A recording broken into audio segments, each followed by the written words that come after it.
I asked her to share a couple of things from her experience with the bioresonance feedback therapy just for a minute or two. Yeah, I don't really even know where to start. What you were saying about the hydration, I realized really this week that most of my low back pain has always been like kidney pain from dehydration. Oh, And wow. it wasn't until like this week that I kind of finally put two and two together. Oh my gosh. So will you give us a little bit of an idea of, before we did the bioresonance feedback therapy, what are some things that you saw like before and after? Because you actually came in, we had worked together a little bit before, but I remember you coming and saying, I'm actually feeling really good. But then we were, I think, both surprised to see the big changes that were happening for you from it. So I'm the one that made the comments about like the ankles and the feet with the suspected myasthenia gravis.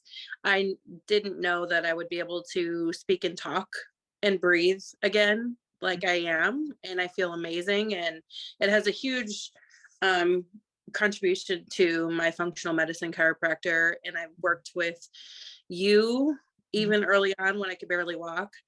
And then you're like, hey, I have this new thing. And I'm like, hey, I trust you. No idea what I'm doing, but I believe it and I want to try it.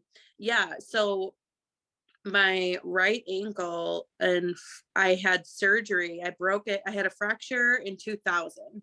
So it's been 22 years. And I was discharged from the Army because the arthritis got so bad in my ankle that I couldn't run anymore.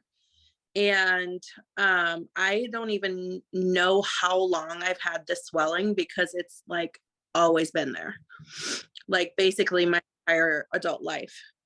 And even though I've been feeling incredible compared to how I was, and we've kind of been working on my lymph system, and I think part of that has to do with the lymph system. It was 2 sessions and I was like, holy shit. Like and I even told my partner, I was like, I don't know what she's doing. All I know is my foot isn't like 2 times bigger than the other foot because I have so much swelling and accumulated fluid in my foot and my ankle that I have literally always had. Mm. And I even remember messaging you too, and like, my skin looks different. What I didn't tell you recently, okay, so I had a complete thyroidectomy for thyroid cancer in 2009.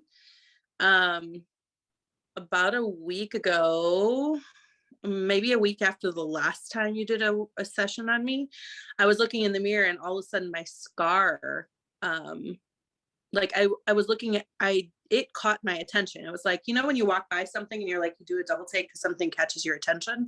My scar caught my attention because there were parts of it that no longer looked like it had a scar.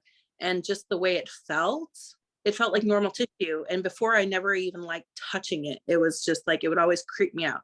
And I have no issues with like stuff, but it was just something that bothered me so much. And just like the different appearance. And then I looked at my scar on my ankle, the same one I was just talking about. I looked at that as well too, and it just didn't feel adhered like it used to. And of course, I can't explain why these things are happening. I just know that they are happening. Right.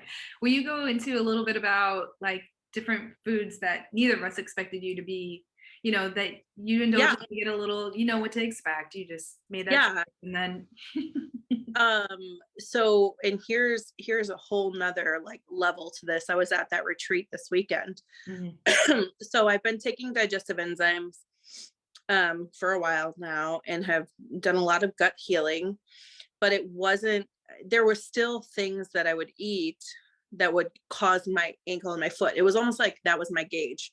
Like I ate something that I shouldn't eat because my ankle and my foot would get really inflamed, like more than the baseline inflammation.